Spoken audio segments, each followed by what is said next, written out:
Assalamu alaikum. Alors aujourd'hui, on va essayer ensemble d'exploiter quelques applications liées par rapport à la chimie organique. Pour le problème numéro un, on va s'intéresser à la réaction d'esterification et d'hydrolyse des esters. Alors là-dessus, je vous laisse tout d'abord lire les notions. On va se retrouver dans quelques secondes pour la résolution.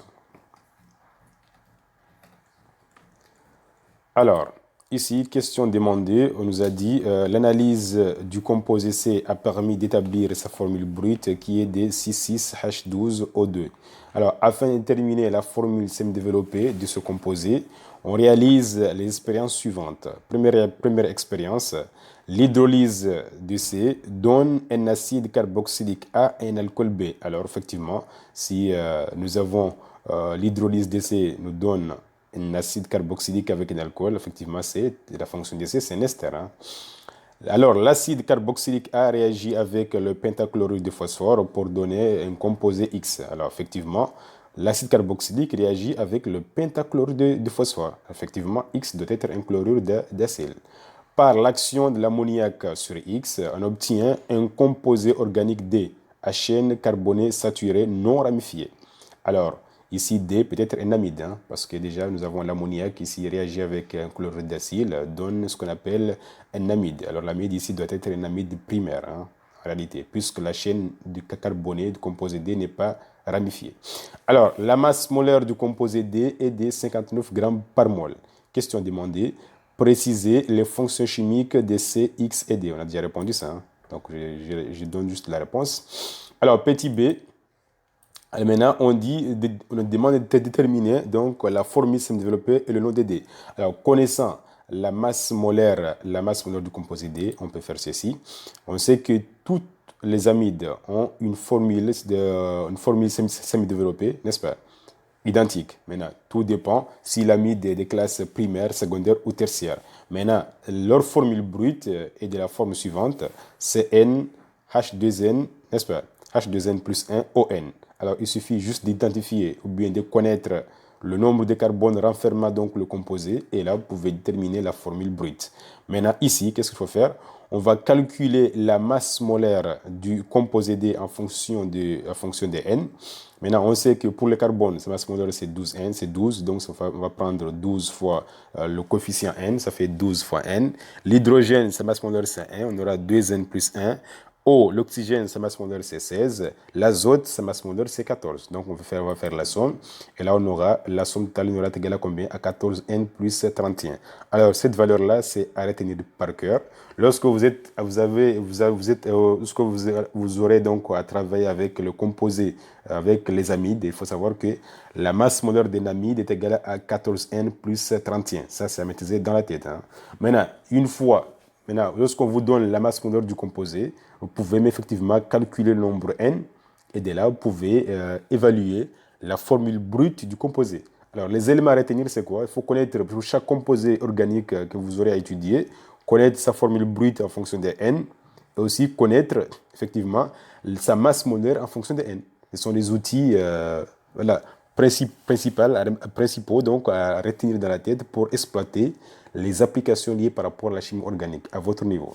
Maintenant, ici, connaissant la masse molaire, on peut maintenant déterminer le nombre n. Hein. Donc, on tire n égale à 2. Alors, connaissant n, on revient sur cette formule-là, maintenant pour tirer la formule brute du composé D. Et là, comme le composé D, c'est un amide, on peut tirer sa formule semi-développée qui est égale ici à R, n'est-ce pas, CONH2. R ici, c'est le groupe méthyle, hein, CH3, CO-NH2. Alors, vous voyez très bien que nous avons donc N amide ici, donc primaire. Maintenant, autre question. On peut donner maintenant le nom qui est ici, voilà, on compte hein, 1, 2. Donc 2, ça fait éthanamide. Maintenant, ici, on nous demande de donner le nom et les formules développées de X et A, donc il n'y a pas de problème. X, on a dit 5 chlorure d'acyle, donc aura donc comme formule développée CH3-COCl, qui est ici le chlorure d'éthanoïl. Maintenant, pour A, c'est l'acide éthanoïque. Alors, à partir de là, qu'est-ce qu'on peut faire? On peut maintenant donc écrire l'équation bilan de la réaction donc, entre A et le pentachlorure de phosphore. Là, c'est une équation vue dans le cours, effectivement. Vous avez l'acide carboxylique réagit avec le pentachlorure de phosphore de formule PCl5 qui donne ici donc le chlorure d'acyle qui est ici le chlorure d'éthanoïque.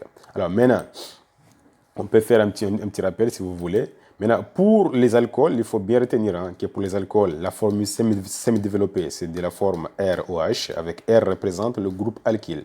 La formule sa formule brute en fonction de N, c'est Cn, H2N plus 2, O.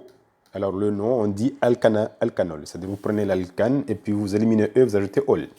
Maintenant, autre chose, c'est connaître aussi le composé carbonylé. Alors, les composés carbonylés sont les aldéhydes et les cétones. Alors, ils ont comme formule brute CnH2nO.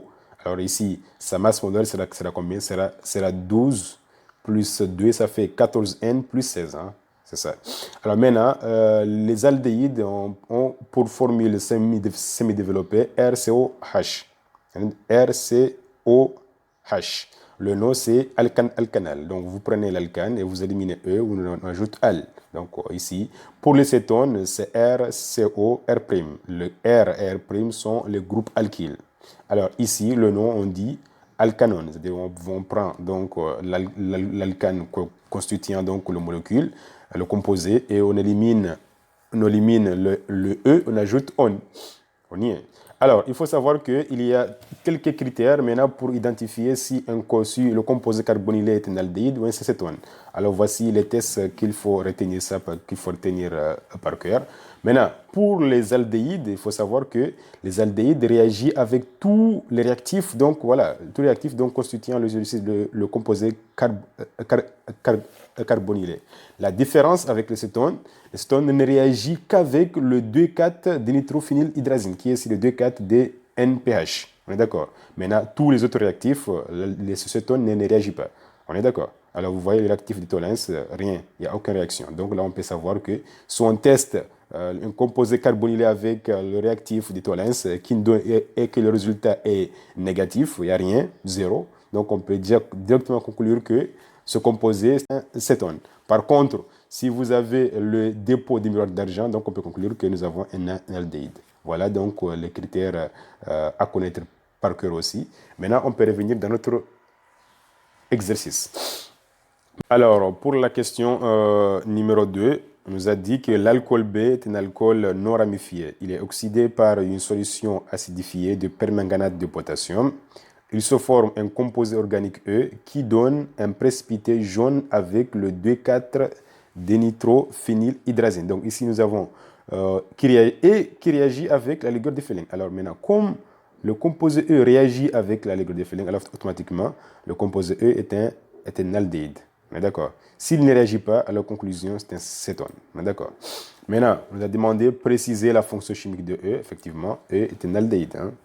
Maintenant, donner la formule semi-développée et le nom des composés B, E et C. Là, il n'y a pas de problème. Alors déjà, comme B est un alcool primaire, on peut le préciser ici. Hein.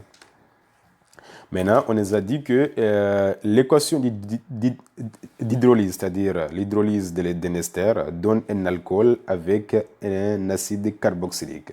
On connaît le nombre total d'atomes de carbone renfermant l'ester, E, l'ester C. On connaît le nombre total de carbone renfermant l'acide carboxylique. Ce qu'il nous reste à faire, c'est de déterminer le nombre total de carbone renfermant le composé B. Alors, on va faire ce qu'on appelle une étude, une conservation des nombres de carbone.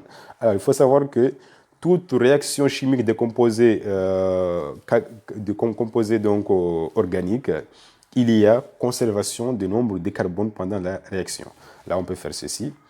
On peut dire que le nombre de